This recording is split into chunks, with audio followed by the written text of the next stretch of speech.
When you think of a bard, what are the first things that come to your mind? Now, the social media portrayal of bards over the last few years has not been kind to this specific type of class. If you look at The Witcher, Jaskier is the comedic relief. He's there to essentially shine a more sensitive light on The Witcher. He's there to show that he has a more softer side. He's there for comedic relief. If you look at the latest Dungeons & Dragons movie, Chris Pine's character is more of the comedic relief. You got this, right? I know you don't. He is there as the guy that, yes, he is the one coming up with the ideas, but he's also just the jokes. He's there. He's not doing the important things while the fighter and other characters are. Oh, we got him now! When you look at the infamous and hilarious Viva La Dirt League video from a few years ago talking about how bards are useless in combat, you often see this specific class portrayed as weak. Now, why am I talking so much about the bards? Well, Stephen Sharif and Intrepid are looking to flip the script on what the bard is and what the bard does. And in this video, I wanted to talk to you about why I think that this archetype might be the most powerful in Ashes of Creation. So, let's dive into it. When I was reading through the Ashes of Creation Wikipedia, when I was reading through what the bard is, I got pretty excited. I got pretty excited about what they're trying to do. The bard, as it pertains to Stephen Sharif and Intrepid, is going to be a jack-of-all-trades style archetype. It will have the capabilities to do whatever you want it to do, and it will be a power amplifier for groups. Now, why is this important? Well, Ashes of Creation is not going to be a solo-friendly game. You will have some solo-friendly aspects, some solo-friendly game loops, but a lot of the content you will be completing will hinge on you working with a group, you working with a team of people. And a bard in this situation, if done correctly, will be very powerful in amplifying a group. And so when I'm reading through the Wikipedia and I'm seeing that not only will this provide buffs like potential unique speed or evasion or mitigation, it will also depend on your positioning on the battlefield. But don't take my word for it. You can listen to Stephen Sharif himself. Bard information. So, bards are intended to really Bards are intended to amplify a party or raid's ability to perform within their own class. That amplification isn't just intended for DPS, but also for support, for healing, for taking damage, for movement, and what we want the bard to do is not just, bards have often been portrayed as a musical class, and while they can be that, many bard applications may exist in just telling a story. Telling a story is going to be the thematic component for how the bard interacts with the party. And that story is going to enhance players' abilities to perform.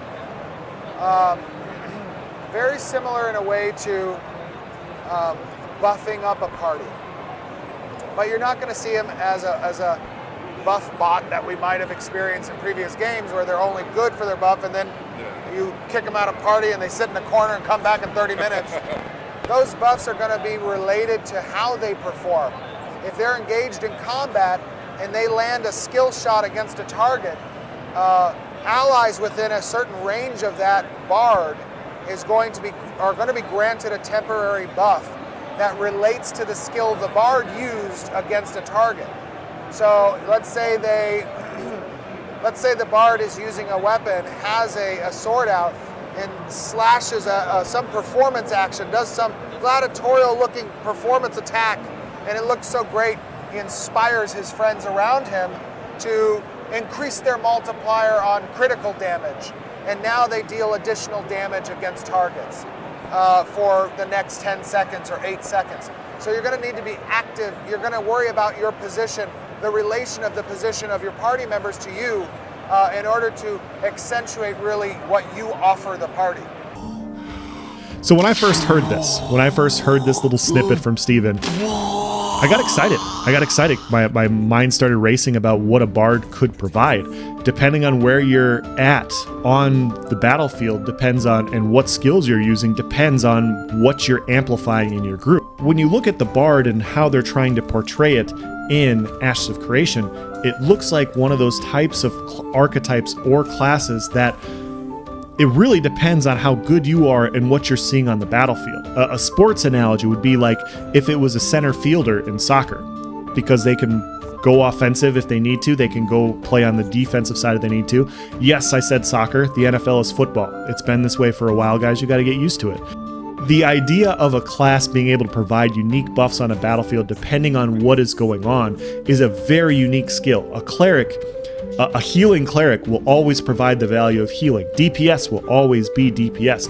There are very few classes that can modify and amplify groups in a way like this in games as it pertains to classes and archetypes. And so to see this, it got me thinking, what other games like this have done the Bard well? I have recently played Baldur's Gate. I picked it up when it came out last year. I actually play a Bard on Baldur's Gate 3, and it is quite fun. And so, obviously, guys, Baldur's Gate 3 is a turn-based game. We don't have to go into the different aspects of combat, but we can look at Baldur's Gate and we can see what that specific class over there provides and see if we have any ideas for, or if this sort of thing will actually apply to what Steven, Sharif, and Intrepid want to do with their Bard.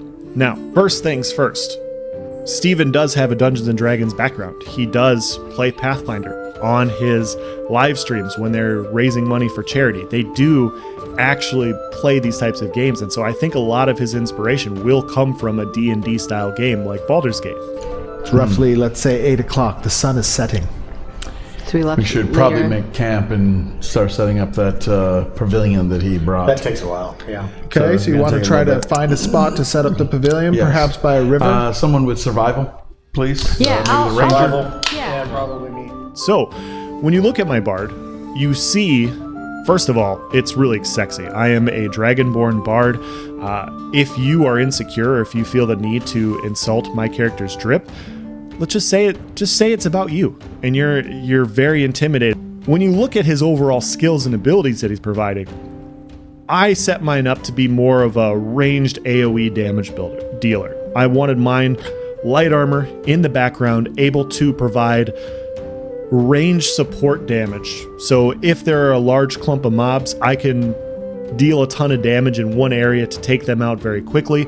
I typically have 2 brawlers with me, and then I also run a cleric healer. And so I have a healer designated to healing and providing those sorts of things, 2 melee damage dealers, and then my Bard is the ranged style caster. But that's not all I have. I also have ranged melee.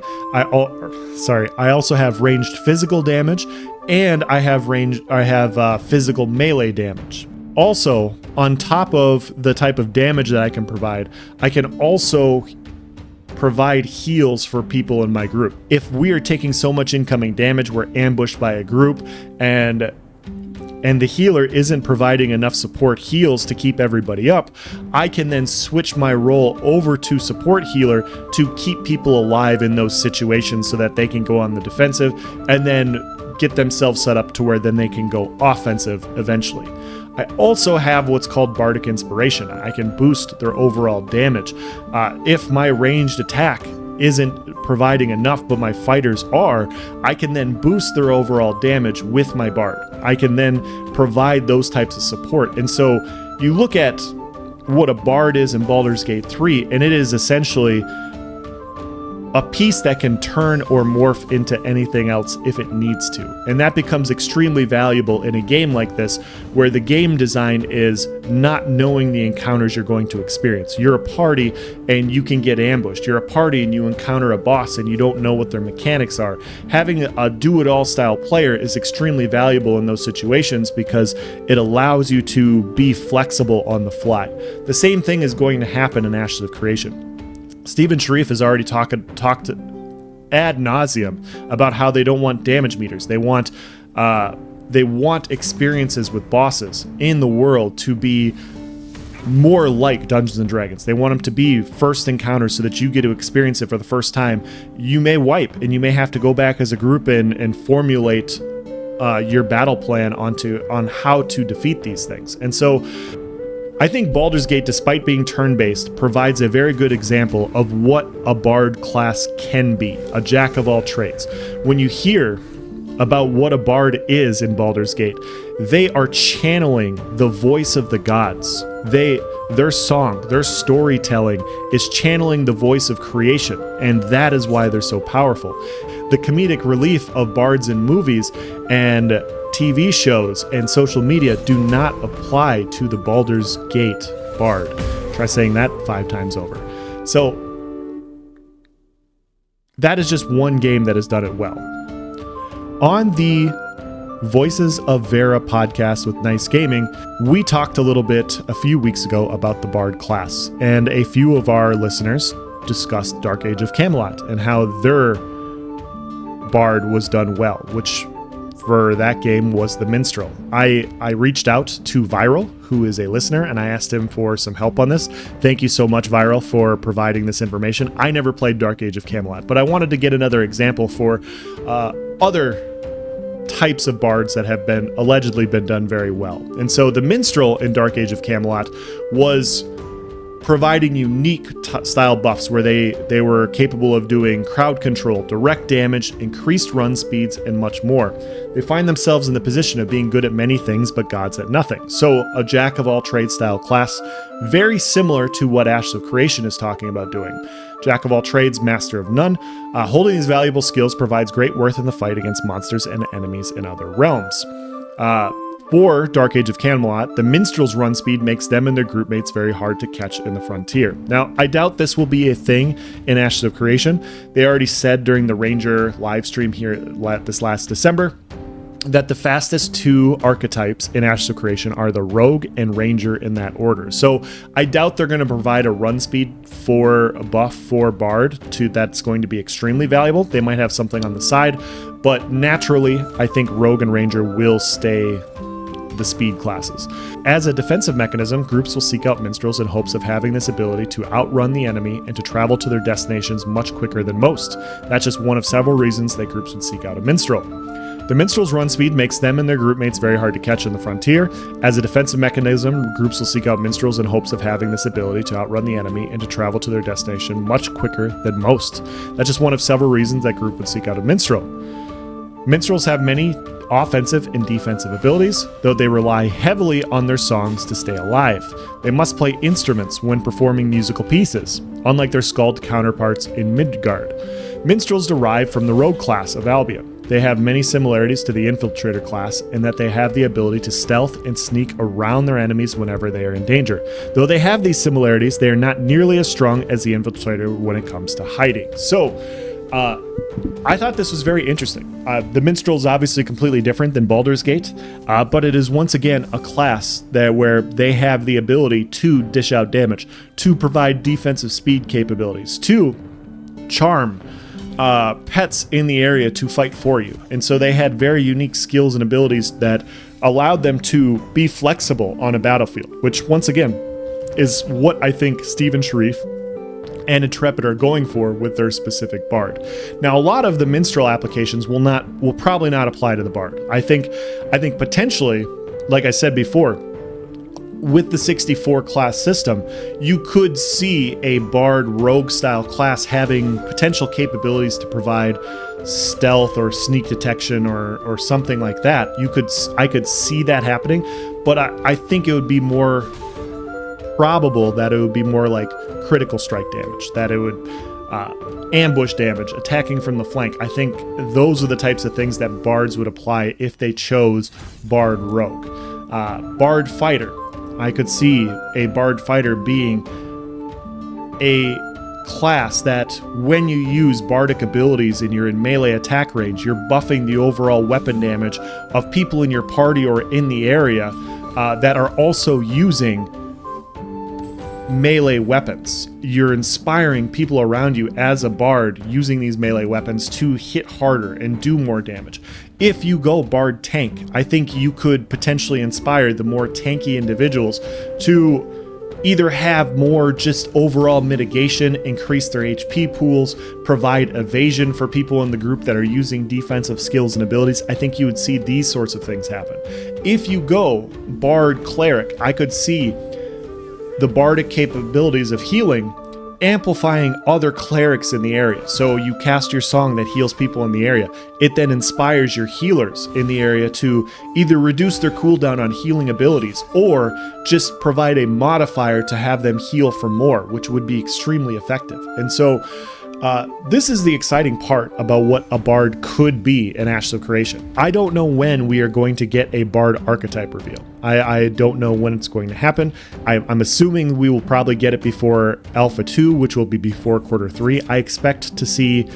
I think there's a good chance we're going to see the Rogue and Bard archetype before Alpha 2 comes live in Quarter 3 of 2024. And so that means in the next 6 to 7 months, I think we are going to see a Bard reveal, which is if you are the type of player that wants to be able to have an impact on whatever your team is doing in any type of engagement, you have the capabilities to be flexible with a Bard. You have the capabilities to not just stack into one specific thing as a Bard. You can pick and choose what you want to do and what type of support you want to provide for your group, whether it's melee damage, range damage, healing, tanking, whatever. You have the flexibility as an Ashes of Creation Bard. So that's what I envision. That's what I envision when I see what the Bard class will be in this game, and I'm pretty excited.